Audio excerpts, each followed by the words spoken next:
Hello, everyone, and welcome to Moodle Academy webinar Improving Course Quality with Templates. I am Anna Krasa. I'm education advisor here at Moodle Academy. And normally, we had a guest, Asteria Marandu, who is the head of CIPOL Knowledge Management Center, but she won't be able to join us, but she has provided all the necessary info to cover her bit. And of course, with me today is Richard Lefroy from Moodle Academy as well. So he's the learning and media technologist of our team, and he will take over about the end of this session to give us specific examples. Now, today we will explore how using templates can ensure consistency and efficiency in e-learning. Our focus will be on understanding the importance, the benefits and the challenges, and of course, see the best practices for using templates in online course development. Now, as I said, I will cover Asteria's bit about the templates at CIPOL, and we will see things in details in a while. But before starting with why we use templates, let's define and see what the course templates are. Now, course templates are essentially blueprints for online courses. They come pre-configured with essential course elements already in place, saving time for educators. Now, they usually have course settings in place, pre-set up placeholder activities, and each with specific settings, as well as restriction settings that align usually with some general organizational rules and guidelines. Additionally, they encompass course completion and gradebook settings to streamline tracking and assessments. Accreditations such as badges and certificates can also be pre-configured. And all these, of course, need to be always in accordance with the organizational rules and guidelines. Now, to ensure courses meet high standards, templates should be followed by a thorough course quality review. This is the final step. And this ensures a structured approach and not only facilitates consistency, but also supports efficient course delivery. Templates are predominantly used by training and educational organizations that meet extensive curricula. They manage extensive curricula. They are particularly beneficial for institutions with a large number of educators, as they ensure uniformity and consistency across different courses. Templates are particularly useful for organizations who rely on subject matter experts to contribute on course development and facilitations. And moreover, organizations that are striving for quality recognition and certifications like ISO 29093 for learning services outside formal education, or ISO 21001 for educational organizations, find templates invaluable as they help standardize the processes and maintain high-quality educational offerings, which are crucial for these accreditations purposes. So let's see why templates are important. Why should someone consider using templates in the first place? And let's see things in detail.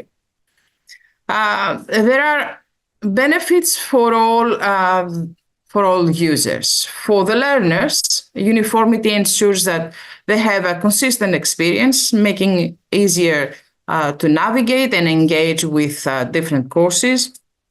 And a consistent layout and structure helps them feel more comfortable and confident as they know what to expect within an online environment.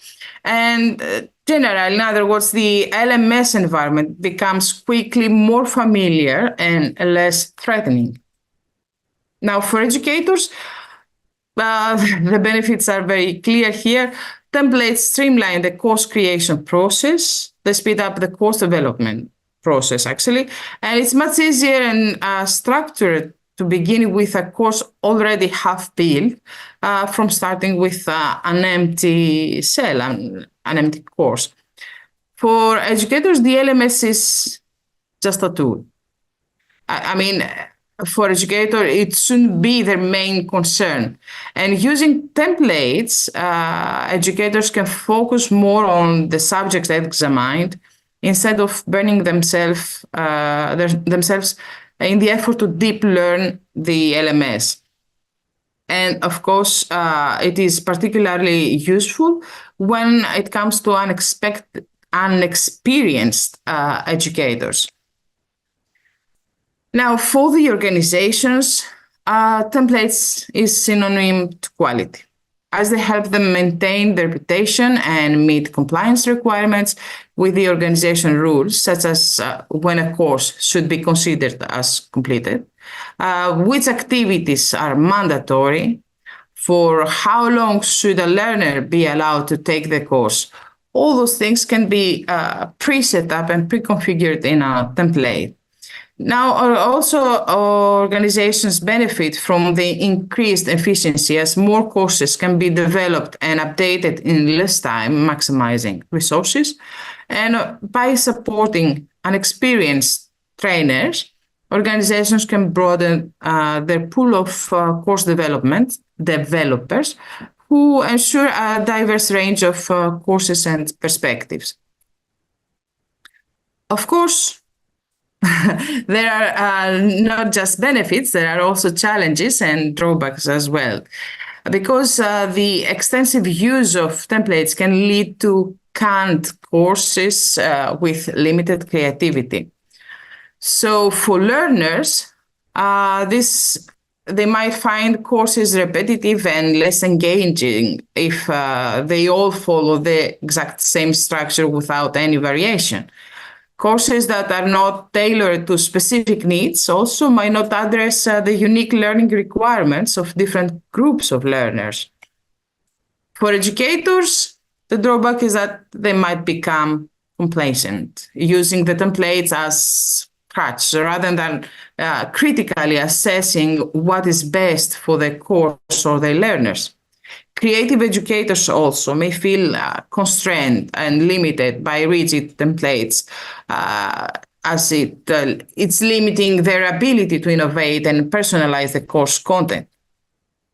And of course, for organization, the over-reliance on template might stifle the development of unique and diverse courses, affecting the overall learning experience and curricula. If courses are not adapted to meet the training programs, could also be compromised, leading to suboptimal outcomes. And organizations need to invest in regular reviews and updates of templates to ensure they remain current and effective and in alignment with the organizational needs. So, how can we mitigate the challenges?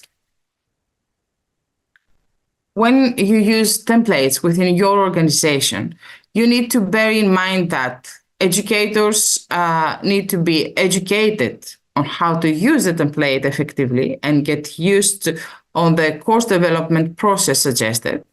You need to emphasize that the importance of reviewing and customizing templates for each course, because educators need to understand that templates should be used as a base to speed up their work. It's not a panacea. The tool is not the tool that will allow them brainlessly use and set up courses. Need to accept and encourage creative adaptations of templates, allowing trainers to deviate from it. And you should also understand that templates are not replacing the actual need for instructional design, course development, or facilitation skills. So continuous train the trainers initiatives are still essential. Also, for an effective implementation of templates, you need to make two serious investments. First of all, assign the task of building the course templates to a highly skilled person. In order to build an effective course template, a course developer must have an extensive knowledge of TLMS, obviously, a good understanding of instructional design and pedagogy, and as well as an overall understanding of the needs of the organization, the core subjects, the educators, and the learners in order to be able to build a template that will match everyone's needs. Of course, the initial setup of a good template is not enough because learning is dynamic. Organizations' development is dynamic. So the regular reviews and updates of the templates are essential. I think I've said everything with one breath. Do you have any questions or comments, something that you would like to say? Richard, do we have something in the chat? Nothing in the chat so far. If anyone does want to ask any questions as we go, we are going to be pausing a few times here and there for questions. So if you do have any questions as we go, please pop them into the chat. But as of this point, Anna, we do not have anything. Yep. I can only see just, oh yeah, sorry for the POWV abbreviation. I see a comment from Maria that templates are a starting point, not the final line. That's so good. Actually, that would be a nice saying to use in the slides. And Jan said, could you please provide some more information in regard to ISO 2001?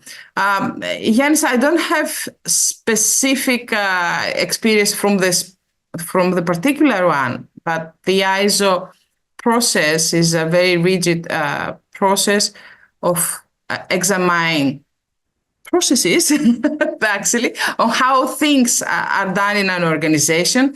And the specific one you are mentioning, it's about the standardization of the processes for learning organizations, for official learning organizations, while the 29,000 is for organizations that are beyond the typical training educational organizations. What happens if teachers only partially use the template? Placeholders that, Elizabeth has a very nice comment and says, what happens if teacher only partially use the template? And for example, placeholders that are not replaced. This is a bad learning experience, and this is a bad practice.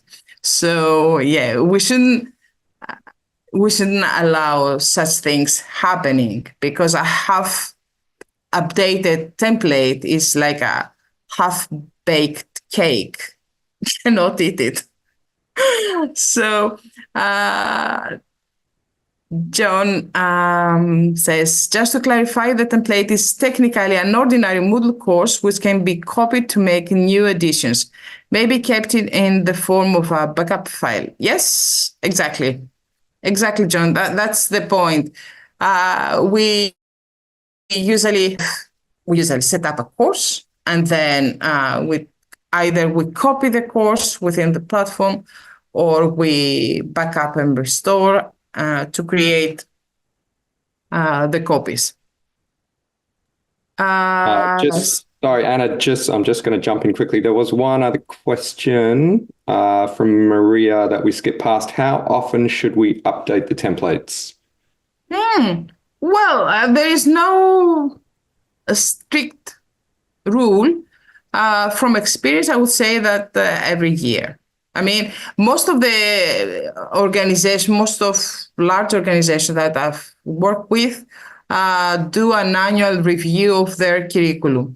So they're starting this review by examining the template and ensuring that everything they have is still valid or making the changes they want. So when they relaunch the new school year, or I don't know, the new year, they are reviewing the existing curriculum with the new template.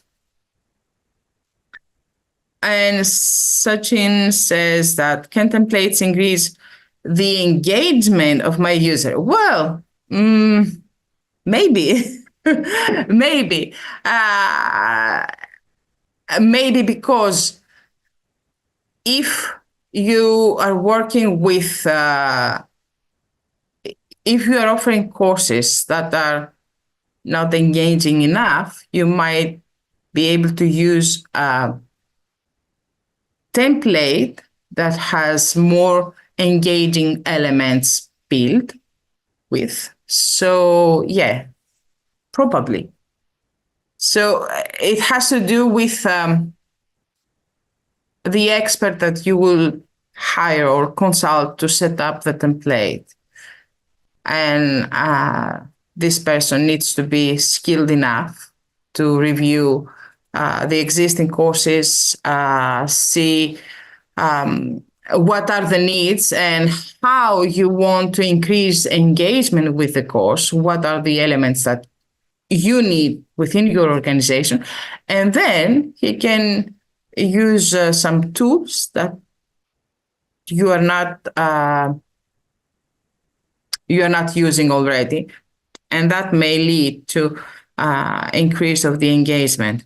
But I'm afraid you didn't hear the answer, Sachin, because I think you just re-enrolled. Anyway, let me know if you want to repeat the answer. Now, yes, the presentation will be set at the end. Corina says, if you create several different templates in an organization that are to be used for different application scenarios, what is the best way to describe what a template is for?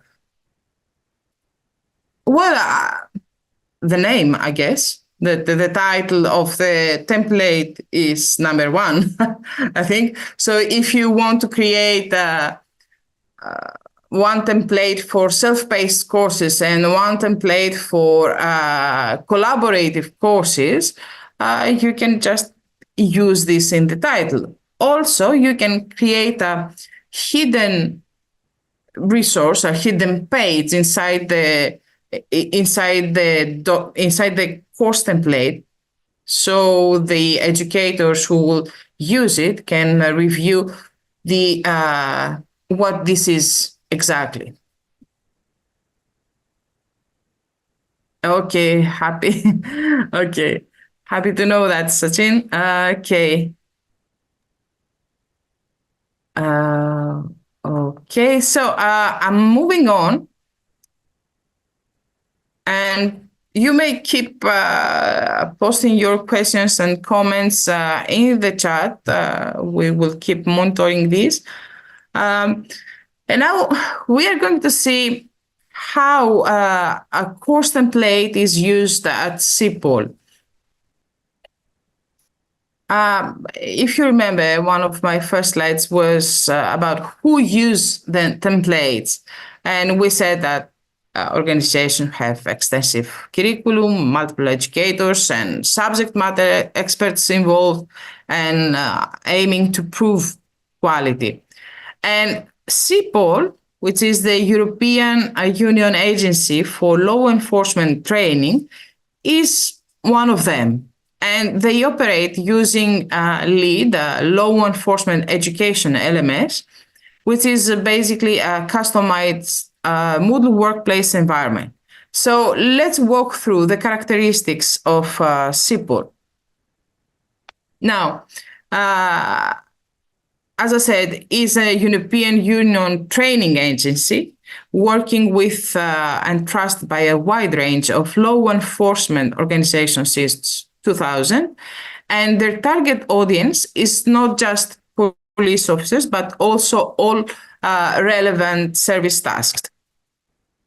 Their learning portfolio contains online events such as webinars, self-paced online modules, and asynchronous facilitated courses, online activities which are self-paced or instructor-led, and on-site training activities that are face-to-face trainings, which can be accompanied by a course in LEAD, as well as exchanges between officials from different countries. Now, the design and the implementation of their training activities are architected by CIPOL staff with law enforcement operational experience, together with external experts and other professionals working in renowned national training institutions and agencies across the European Union. So, to make this more explicit, there might be operational active law enforcement personnel, subject matter experts, staff from other European Union agency, staff from international organizations, and academics.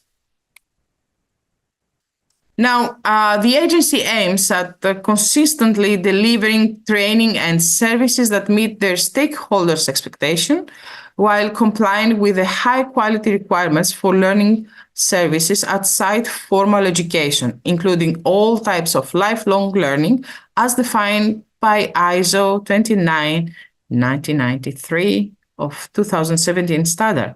So, they ensure compliance with the agency internal control standards and the international recognized management standard, the ISO 9001 of 2015, which sets out the criteria for quality management system. Now, CIPOL use extensively an online course image, as they call it, the OCI. And this has been set up in collaboration with CIPOL managers and educators, and after having reviewed multiple online courses taking into account learners and educational profiles. The sections of the OCI, the section of that course, is start with a participation agreement, which is the only thing that learners see when they access an online course, and basically is a section that asks them if they give the consent to allow CIPOL record their faces. And then the general section that contains basic information about the course, what learners should expect, and three main forums, the announcements, the general discussion, the Who's Who forum. And then the OCI has three weekly sections that are the main course content, and they all have the same structure: an introduction, the learning outcomes, the study material, the activities, and the additional reading. At the end, there is a section called feedback and certification, and it contains a questionnaire to gather learners' feedback and the course certificate that is available only if specific criteria have met. At the very bottom of the OCI, there is a hidden area, a section which is hidden only for teachers and contains essential information for trainers, such as links to guides and the course development checklist. The OCI is built with a number of course elements pre-set up using the resources and activities that are most commonly used. All activities have been set up with specific settings.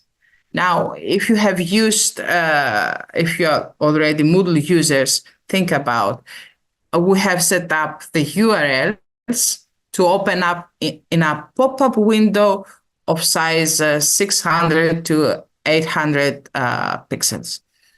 Or the activity completion settings for all the mandatory resources is set to require view. The activity settings, the activity completion settings for the additional resources is set to none. Or assignments have been set up with a placeholder grading rubric.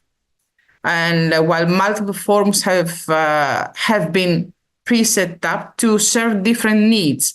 For example, we have a form for general use, which is not graded.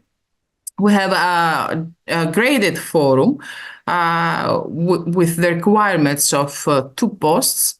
And also there is a Q&A graded forum with a requirement of 1 post. Or for example, we have set the quiz to allow 3 attempts with higher grading set and pass score at 70%. And the activity completion requires pass score and randomly, and it is set up with randomly selected questions, and so on. So, you know that every activity in Moodle, every resource, every element that we add inside the Moodle course has its own setting, and playing with the settings, you actually serve a different purpose, a different need.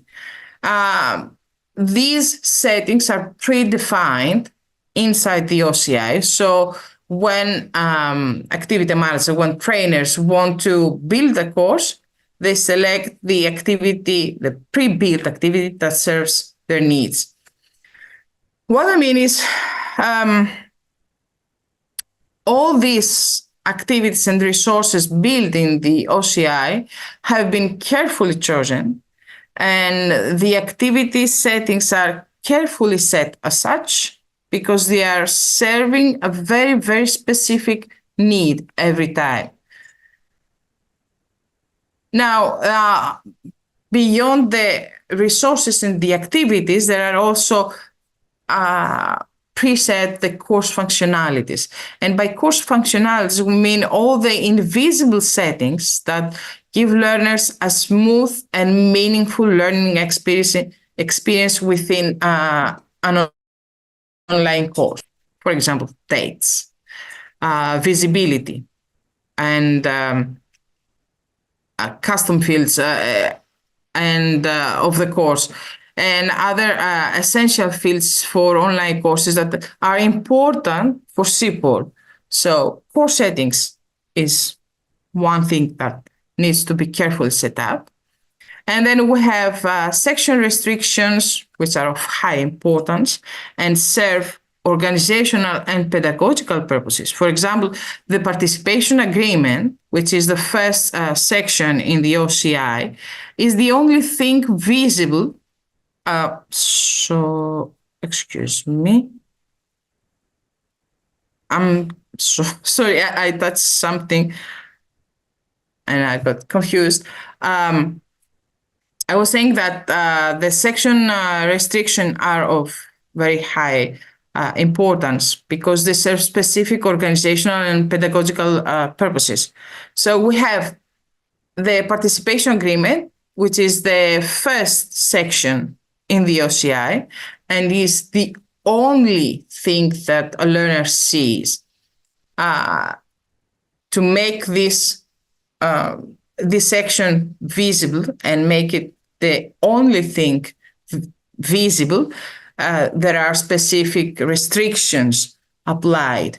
And when learners answer some questions, this section is hidden from their site completely. They never see it again, and they continue into the course. All this functionality is actually Moodle restrictions. Now, there are also sections, the rest of the sections, the weekly sections, are gradually revealed based on date restrictions. And similarly, certificates become automatically available only to those who have completed the course.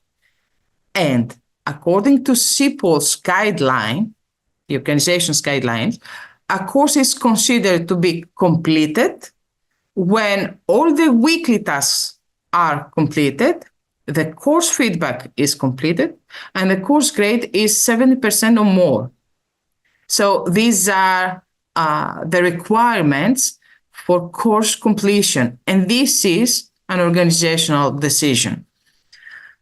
Of course, if someone wants to have a 70% course total, the gradebook needs also to be adjusted and set up accordingly in order to follow the course assessment strategy. Now, all these functionalities, which are hidden, it's not very obvious to the end users, are there to serve the learning experience, although they are not very discrete to them. At the end of the course development process, trainers, as well in collaboration with another internal or external reviewer, walk through the course and ensure that all items are correctly set up and the unnecessary placeholders have been removed. Because if these are not removed, we don't have a good learning experience. And this facilitate the process of a course development checklist is used, and it helps for a systematic and accurate review of the course.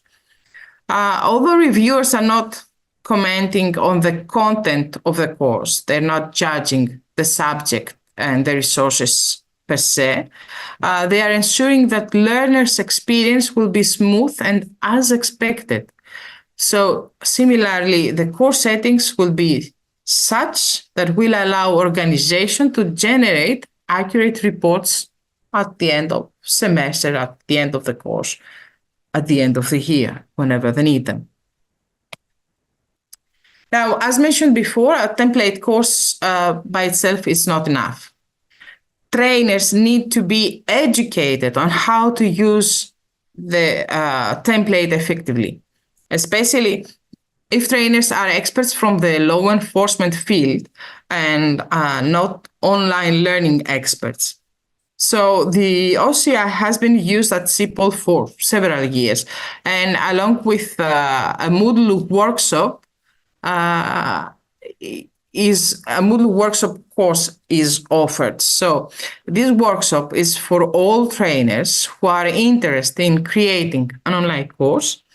And now it's offered as a self-paced course in which learners are guided step by step through the process of course development using the OCI.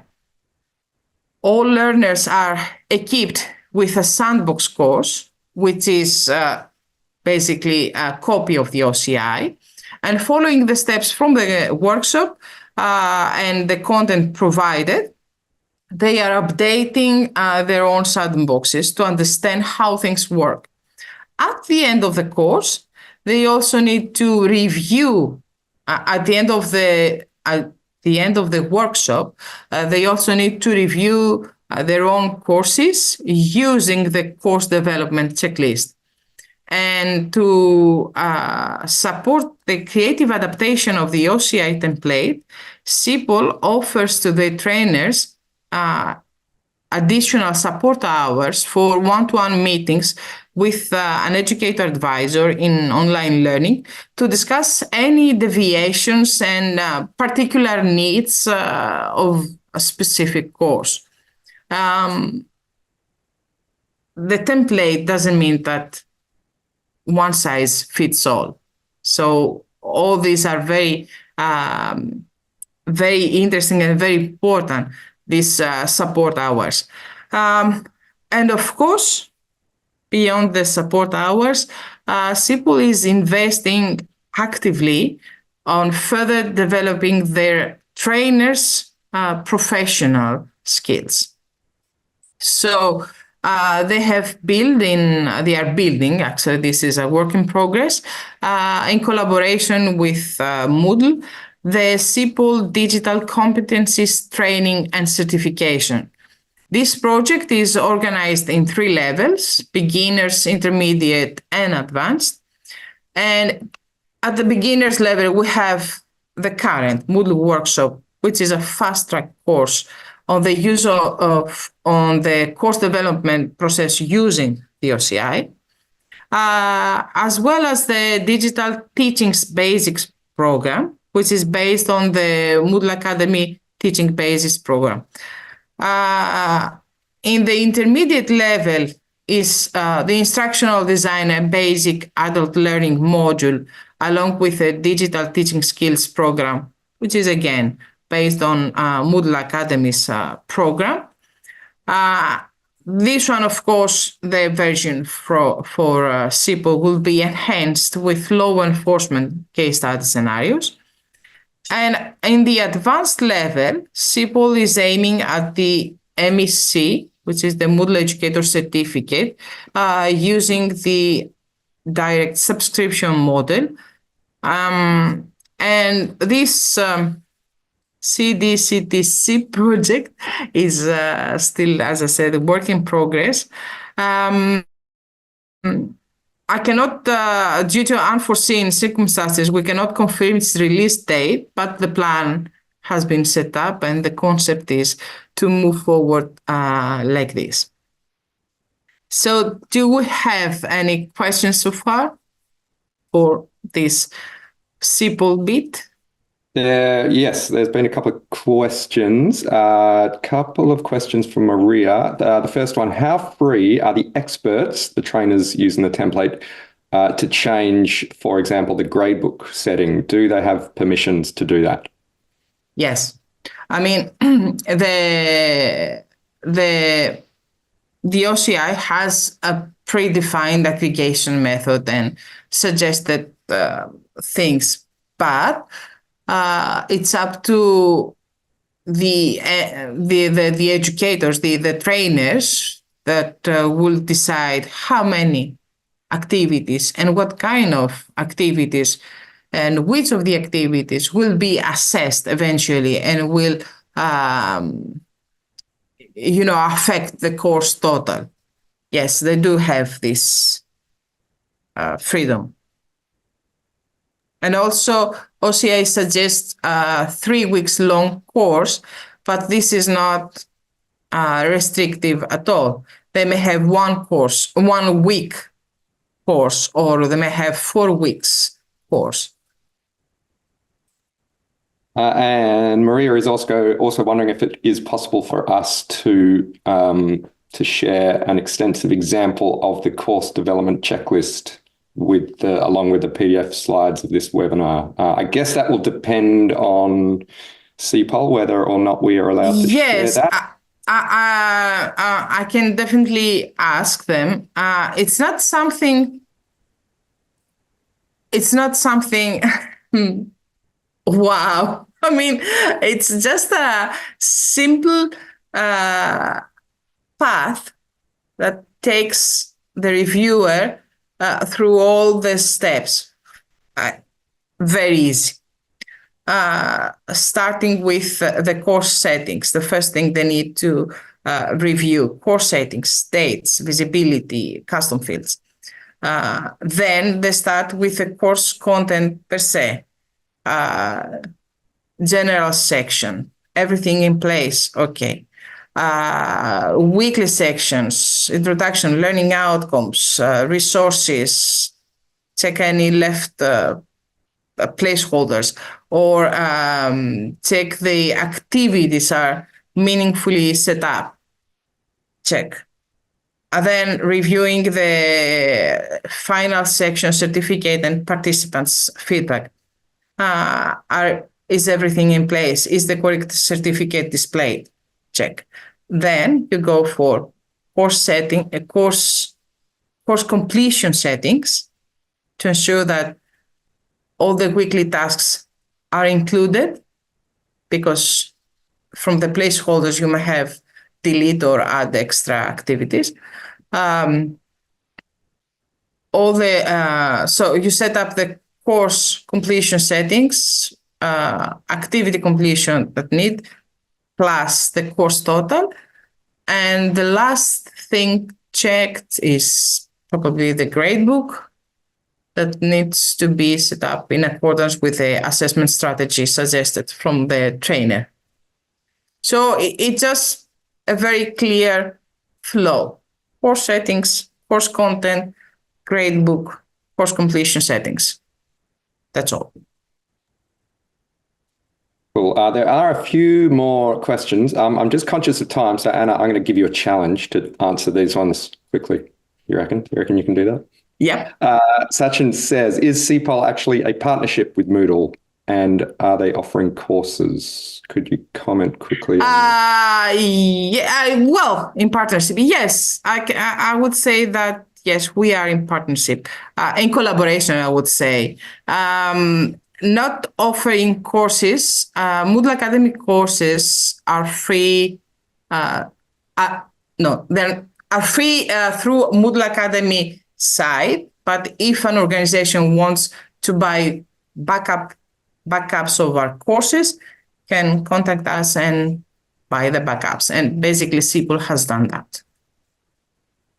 And I think one last question before we move on from Alex. Is there only one template for all courses, or are there several in CPOL? There are actually two, one for the online course, the OCI, and one for the on-site courses, which is the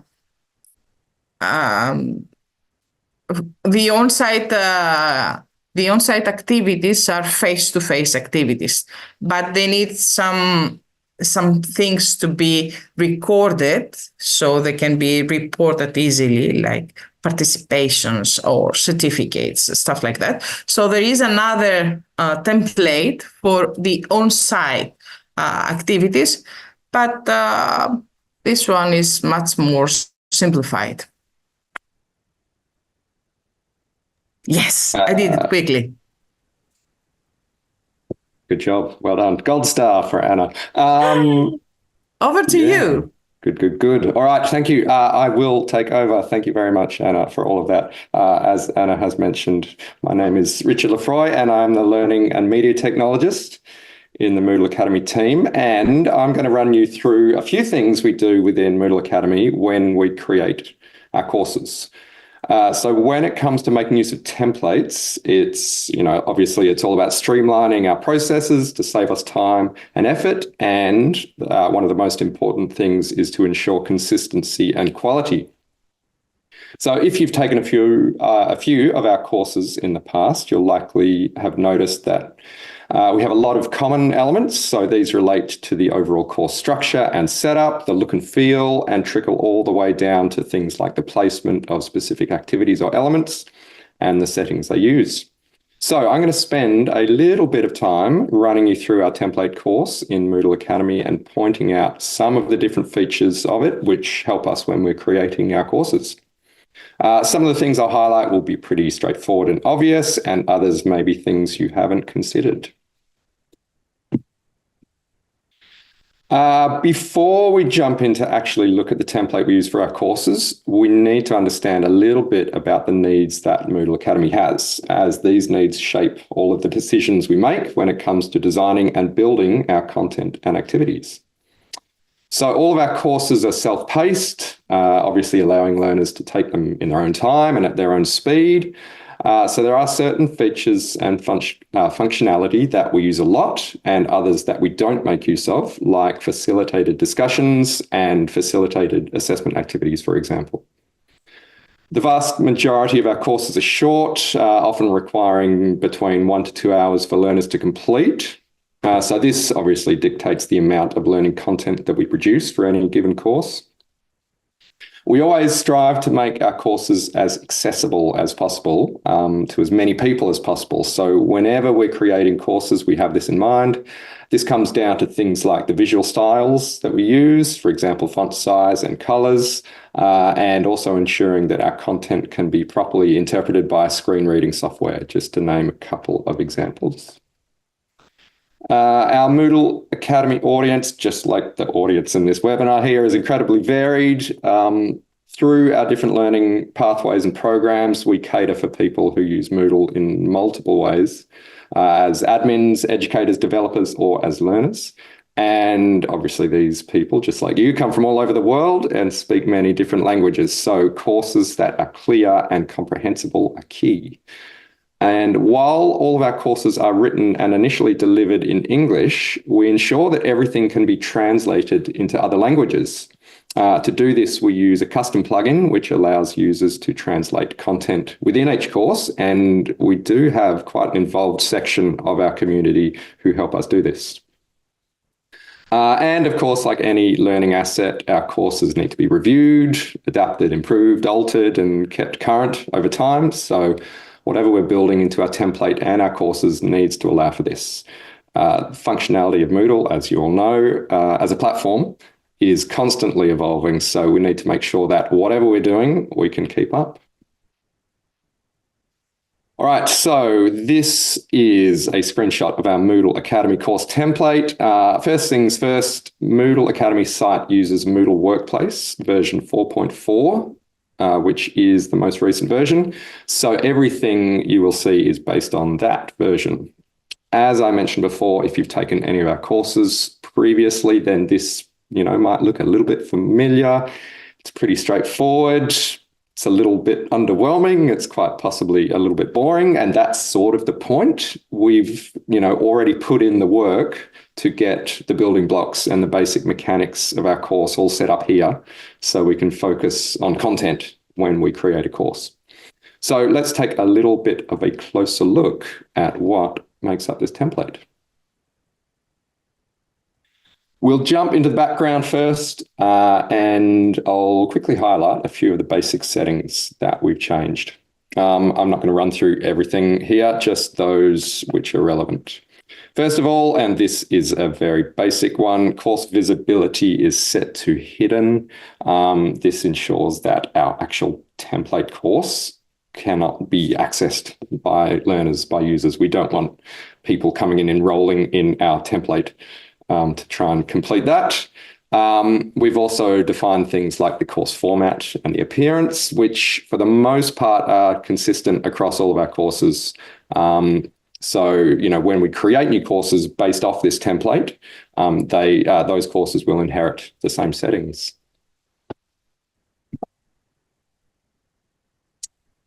Okay, these are our question bank categories that exist in our template. Throughout all of our Moodle Academy courses, we use questions and quizzes in quite specific and consistent ways. So having these categories already existing in our template course means that it's one less step we have to take to keep things organized when we're creating our courses. So you can see here we've got categories for course pre-check and course post-check, which are two different types of quizzes that we commonly offer in our courses. And I'll talk a little bit about these later on. We also have a category for embedded questions. In the Moodle Academy site, we use a contributed plugin set called Embedded Questions, which allows you to insert individual quiz questions anywhere that you can create HTML content. So aside from our standard quizzes, we'll often embed quiz questions, whether it's just a single question or a couple in sequence within something like a book or a page to allow learners to consolidate what they learn as they go. All right, I'm jumping around a little bit all over the place, but I'm sure you can all keep up. So this is the gradebook setup. You'll notice we've got a few pre-existing activities here. In a moment, I'll go back to look at the front page of the template course again to see these. But for now, I just want to highlight what we've changed here. So you can see we've got 3 activities, webinar, and 2 quizzes, which I alluded to in the last slide. The nature of these activities means that learners could potentially be awarded a grade for these. However, when it comes to our Moodle Academy courses, we don't want all of these activities to contribute to the course total.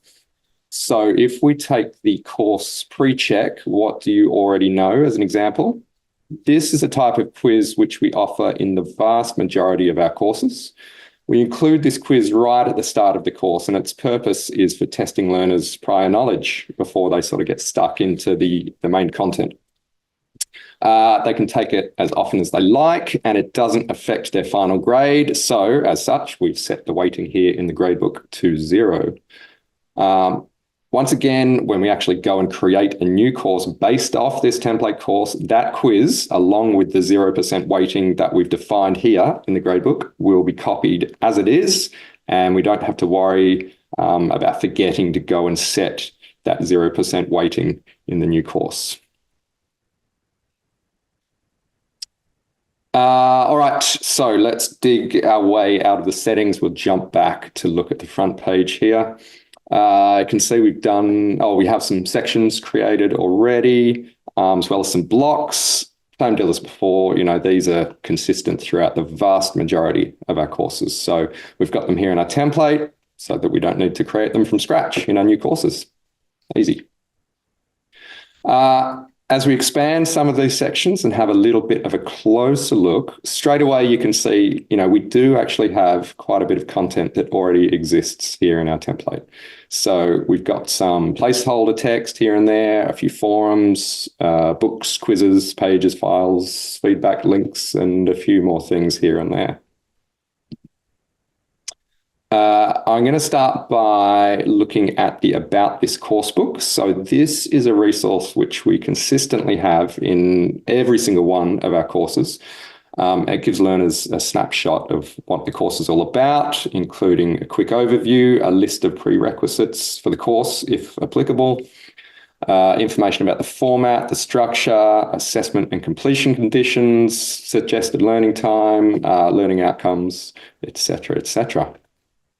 Now, because this is a resource which we know is going to be in every course and it's going to stick to a very consistent structure, we've built as much of it as possible into our template. So this ensures that not only aspects like the layout and the formatting are consistent, but also things like the vocabulary, the language, and the tone that we use as well. All right, so that is a quick look at some of the static content that we've pre-built into our template. Let's look into some of the activities now. I mentioned it already, but a common activity we have in almost every one of our courses are quizzes. So we'll take a look at one of these and see how much we can actually pre-build into our template.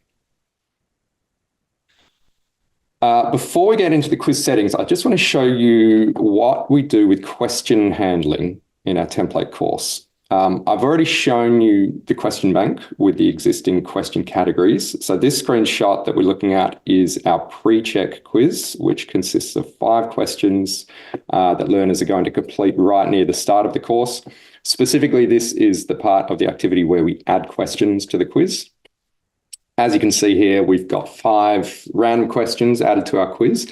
But if you remember from looking at the question bank categories a couple of minutes ago, we don't have any actual questions created in the template course. So what you're looking at is actually 5 placeholders for our 5 future questions that we'll write in our course.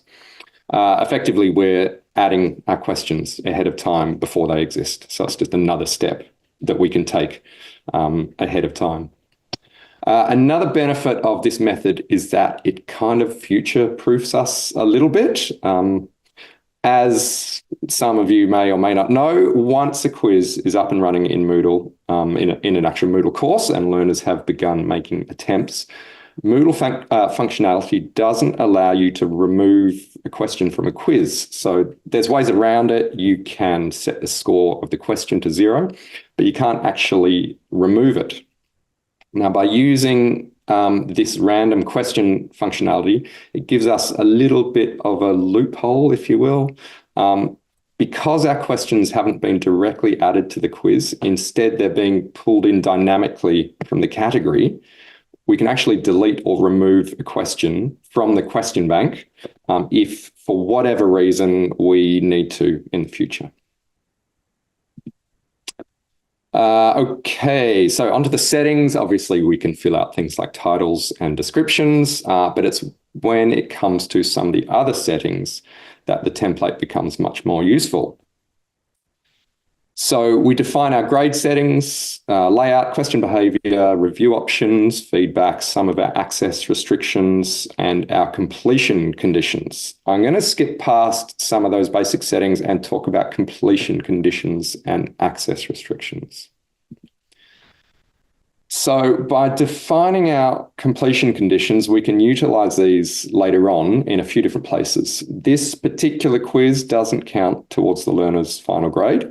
So rather than requiring them to achieve a particular score, we just require them to make at least one attempt. They can do it as many times as they want to, but they just need to do it at least one time.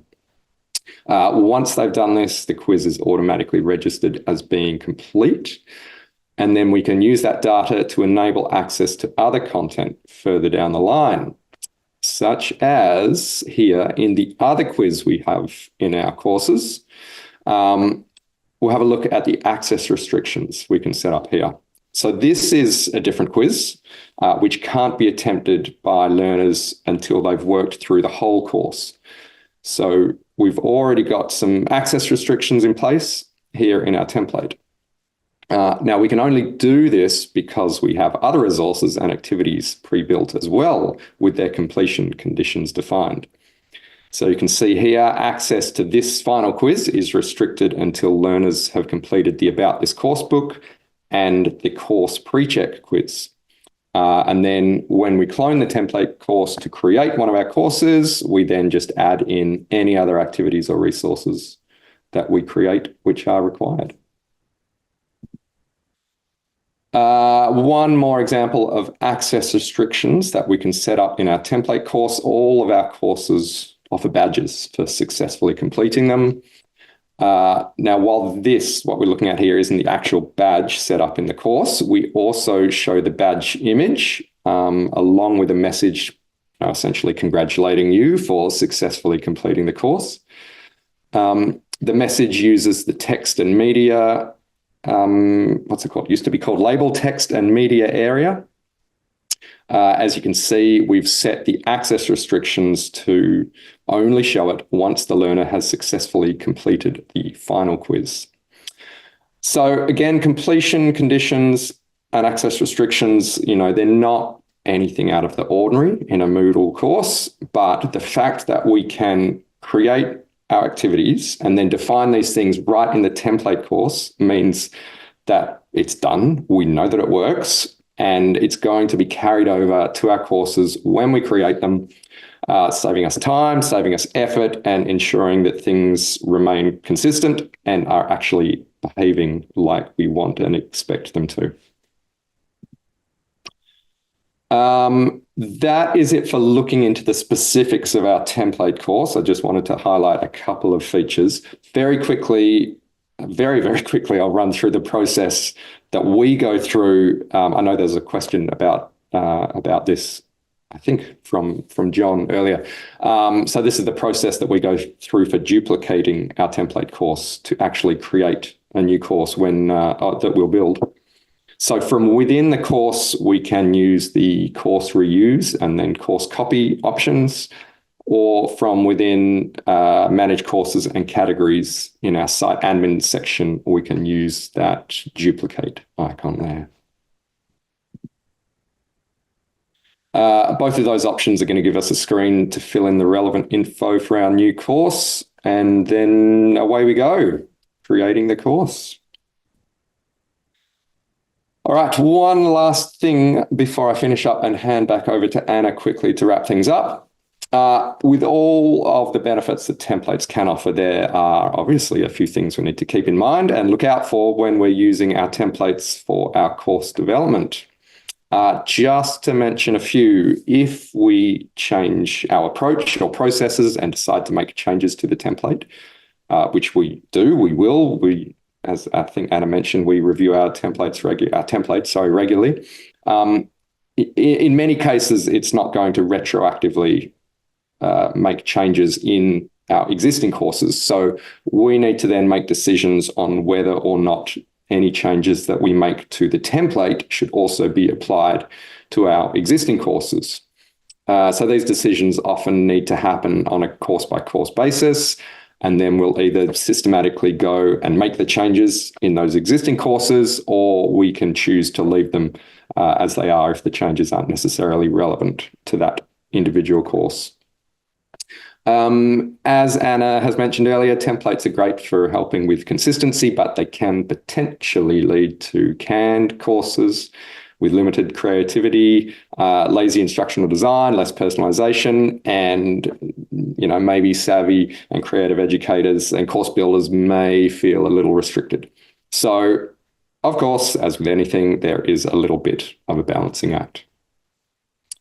I've talked about placeholder content a little bit. There was also a question about it before. While having placeholder content is useful as a prompt for us when building courses, it can make it possible to overlook adding or updating this content. If you just take a little look at this example here down in the left. So this is something that sits right at the top of our template course.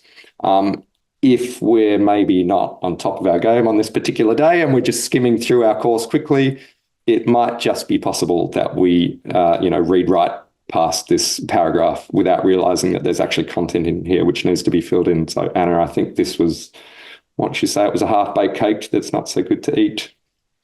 Of course, though, that's where the proper quality review process comes into play. So as Anna sort of talked about with CPOL, right before every course that we build is launched, we run through a very specific quality review process and checklist, which allows us to catch any mistakes we might have made. On top of this, it's always a good idea having another set of eyes run through our content before we actually release it out into the world. So making use of templates like we do means it is easier to know what to look for and then to be able to systematically make our checks and ensure that our course meets our standards. And here we are. Conscious of time, we've already ticked over the hour by a little bit. But if people are happy to stick around, please feel free to ask any questions. Now, Anna, I've lost sight of my chat, so... Yeah, well, we do have some questions in the chat are already answered because we have Mary around. But let's quickly go through them. Why not to use H5P for embed question, Alex asked, because they look nice if you want to... give the answer. Yeah, that is a good question. H5P is great and it's always growing and offering new things. I mentioned before, we use a translation plugin, which was custom built for us. That translation plugin unfortunately doesn't support H5P. So everything, this comes back to accessibility, everything that we create, we need it to be translatable, if you like. And unfortunately, H5P content can't be translated by our plugin. And this takes us to Anne's question, how standardized is the information configured? For example, the file activity in your Moodle courses. For example, is the file type size, etc., displayed? Anna, do you remember the answer to that one? Well, I would say exactly I would repeat what you already said. We are mostly guided by accessibility rules. So because of our wide audience, whatever is helping people and making courses more accessible is our basic guideline. So, yep, we do. And Justina says, is the embed question plugin available for standard Moodle and not Workplace? Yes. Okay. I saw Mary was just nodding her head as well. Yes, if you go and look in the Moodle plugins database, it's embedded questions, I believe it's called. You'll be able to find it there. I also added the link. I also added a link in the chat, which you can see, Richard, but it's there as well. Thank you. I'm still blind to my chat. I can't see what's going on. So thank you, Mary. Maria says, so interesting that I forgot to leave to the next meeting. Oh, sorry. Sorry for... No, stay here instead. Stay here instead. That's right. We're almost done anyway. I cannot accurately read the name. Presmek? I hope it's correct. Template specification should be described as in an undeletable using customized permission document or page in the teachers area, which teachers should be able to review in case they want to experiment and then go back to the default. Yep. One thing I'll just very, very quickly to add to that, it's specifically for our case, what we need. We within Moodle Academy, we are a reasonably small team and we do all of the course building ourselves. We do get external people to help us write courses by writing content. But when it comes to the actual putting together of courses in general, we are the ones building the actual course. So the issue of permissions of other people not being able to, also being able to accidentally delete things is not really an issue that we need to worry about too much at the moment. But certainly, in other places, other organizations, absolutely, that's something that needs to be thought about.